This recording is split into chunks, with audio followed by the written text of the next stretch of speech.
to the Talent Optimization Podcast, the go-to podcast for CEOs and HR professionals wanting to bridge the gap between the strategy and tactical implementation of talent optimization within their organizations.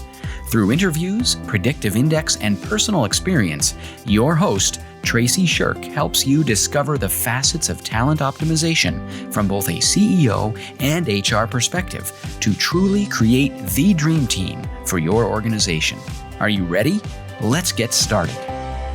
Welcome to episode 109 of the Talent Optimization Podcast. My name is Traci Scherck, and I'm the Chief Talent Officer here. And we are talking about policy impacts on culture this month. And if you are in HR or if you're an executive that's paying attention to what's happening in the legal landscape, there has been some changes. And we have an attorney on with us from Freeborn and Peterson next week talking about Pay Transparency Act. We have some stories from the field coming on later this month as well. So with that being said, what we wanted to chat about today is what is the impact on our culture from the policies that are in place, because there's definitely some significant ones. And over the last couple of months, we have been having a ball out speaking inside of organizations, chatting with a number of SHRM groups across the country, and then really digging in deep with our clients inside of our hire program. And so our stories today that we're going to talk about of these policy impacts are coming from those that we talk with in our engagements on a day-to-day basis. So with that being said,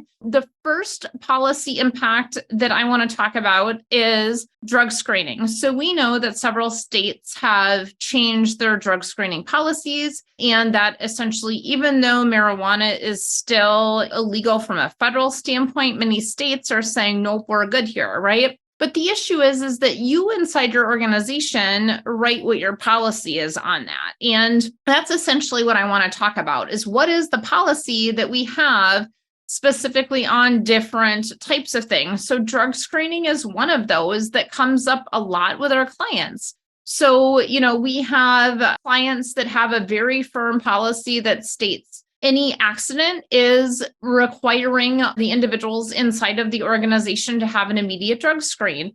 And that's all well and good. However, does that have a chilling effect? So when we look at culture, if we say any accident, you hit your thumb with a hammer, you have to go take a drug screen. Does that stop employees from coming and sharing that information with their employer? And that's called a chilling effect.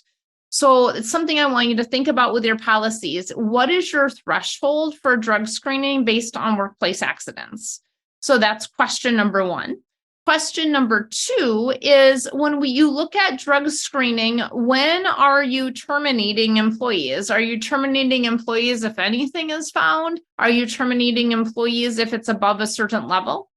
And when we look at the multiple competing priorities that happen inside the organization, if you have individuals that, let's say, have a positive drug screen, but they're a fantastic employee and that level is incredibly low for marijuana and you terminate them, now we've lost a really great employee. On one side, the flip side of that coin is we've, on the surface, reduced safety risks inside of the organization. So I just really want to push those items to say, really give these things a thought for, what are the unintended consequences of the policies that you have inside your organization? And the way they're set up, are they creating a chilling effect where individuals do not want to share information? Are they supporting safety inside the organization? Are we creating an environment where individuals feel like they can bring something forward if it's needed? So wanted to bring up that drug screening one because it's one that's come up with 3 or 4 different clients over the last couple of weeks. The next one that has come up quite a bit, especially at the end of last year, is performance management programs. And when we look at our performance management programs, the question is, are we doing performance management as a gotcha? Or are we doing performance management to really incite how our employees can learn and grow? So our take on performance management is really for it to be a debrief of the previous year. Now, When we look at performance management, it's that debrief of the previous year, which means we're having those conversations with our staff on a monthly, quarterly, annual basis. So as I was looking at these policy impacts on culture and thinking about the clients we've been serving, I've also been writing and recording our Inspire program, which will start in March. And with the Inspire program, one of the things that is absolutely amazing is really ensuring that your staff understand what is a goal and is the manager and the employee in alignment on what their goals are. Are they both driving in the same direction to ensure that they're in agreement on what that end product looks like? Do your employees know what winning looks like, right? So when we talk about policy, does your performance management policy really create an environment along with your managers and how your managers are trained to ensure that they specifically have the supports that they need to hit those performance appraisal outcomes? Because what happens is if the manager says, hey, this is where I'm going, and the employee thinks that they're going in a different direction, all of a sudden performance appraisal comes along and the manager's like, nope, didn't hit it. And the employee's going, wait a second, I thought that my outcomes were this, this, and this. And that creates a huge impact. So how that policy is written and impacted has an impact on employees' engagement in the organization. So one of the quickest ways that we find to ensure that you're in alignment with employees on what their top priorities are, and this is in a virtual environment, you can do it in a in-person setting too, but write your top 3 priorities, right? And then just swap them, hit send at the same time in your chat on Zoom, right? And are they the same? Because if they're not, we know the issue is communication. The issue is not that they're a bad employee or that they're not hitting their goals or anything else. Because sometimes the culprit is something super simple, not something that is bigger than what we're making it out to be. So when we think about policy impacts on your culture, I really want you to think about how those are written and how you align those to get the behaviors you want from your staff. And my guess is that the behaviors that you want from your staff is engagement, right? We want our employees to be doing a great job. We want them to know what winning looks like. We want them to have huge successes in their work environment. And these are key ways to do it, is to ensure that the policies and procedures are supporting that environment and that culture of high performance. And then the third one that I have is really looking at compensation systems and pay transparency. So we're actually going to talk about this quite a bit next week with Erin. However, I did want to give this a little bit of a preview because what we typically see with compensation systems is that there's an immediate thought that our compensation systems are unfair or that they're not aligned correctly. And so much of that comes from a lack of transparency that has been built into the system.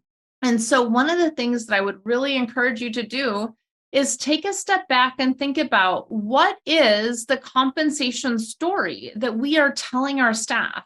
Are we telling our staff a compensation story that says you show up and it doesn't matter what you do when you are here and your butt is in the seat, we are going to pay you for that.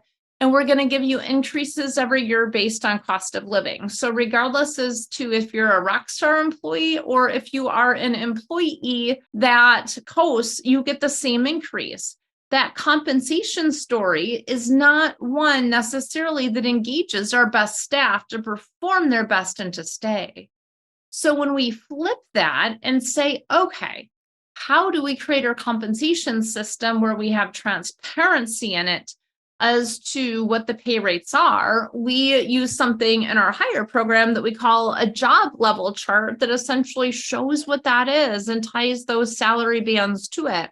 So as more and more states are requiring organizations to share salary bands when they're posting positions and just share that information, it has an impact on the culture, especially if individuals feel like, hey, over the last couple of years through COVID, I've stayed here and I've put in a ton of work, but you're bringing somebody new in that's actually making more than what I am.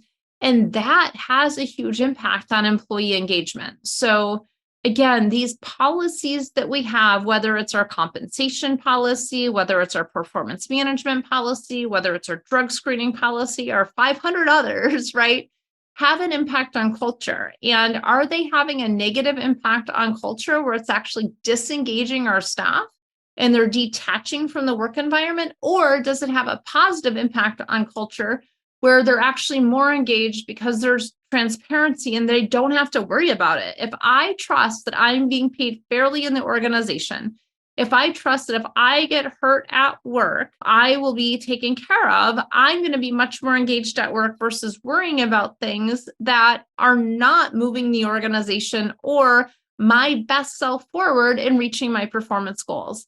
So I just want you to think about those three, and I'd love to hear from you. What are those things that you're kind of digging through in your organization going, does this have a policy impact? And what is the culture impact of that policy that we are creating from it? And I'd love for you to join us at one of our upcoming office hours where we will talk about this very thing and the impacts on culture from the policies that we have. And you'll find information in the show notes about our office hours program. In that office hours program, we meet every Monday from 1 to 2 o'clock. And we are answering your HR questions. We are bringing questions forward. So any of those changes that you see happening right now, whether that is the chatter that is happening right now on NDAs, whether that is looking at the sick leave in Illinois, whether that is specifically looking at some of these drug screen changes or whatever is happening, we are talking about those inside of our office hours and the impact on the culture inside the organization. We're also sharing information that is questions that our clients are asking. And the most valuable part of our office hours program is getting your questions answered in a way that moves you forward and solves your business problem. So with that, we are so grateful that you are here with us. And of course, we cannot end any podcast without kind of chatting about, hey, what's one takeaway for executives listening in today?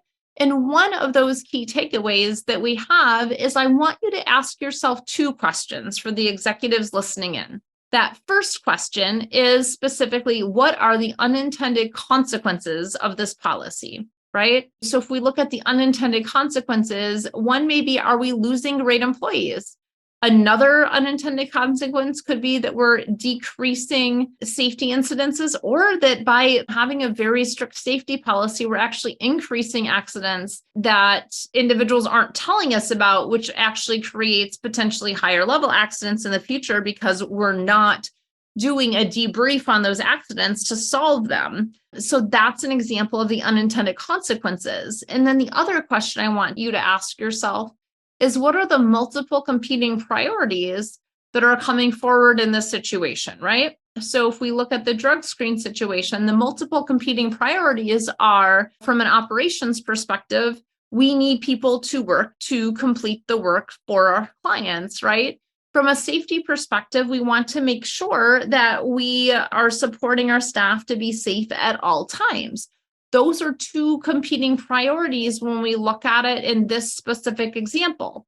And so with that being said, we need to ensure that we have those conversations, because that tension is a really, really good thing to bring everyone in the room together to say, okay, we've got some disagreement here, and it's healthy disagreement because it's going to help us to make better decisions on behalf of our staff and our organization. So that is your 2-question takeaway for our executives listening in today. And for our HR professionals listening in, I would love you just to always be thinking about, all right, what is the cultural impact on this policy?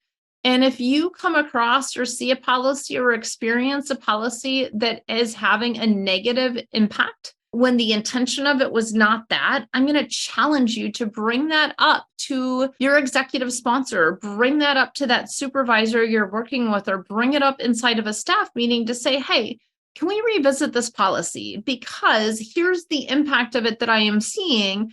And I understand so many of these policies were written 20, 30, 40, 50 years ago. We haven't looked at them. They're in the handbook. It is what it is, right? However, we have to ensure that we stay relevant, not just relevant with the laws that are changing, but we stay relevant with what our culture is, which is the behaviors that we allow or don't allow in our organization, and we stay relevant with what our current workforce is. So with that, thank you so much for being with us on this Thursday as we head into February of 2023.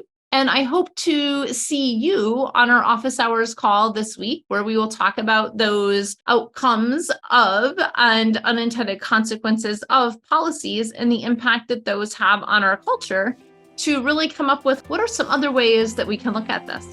So thank you, and I hope that you have a fantastic rest of your day.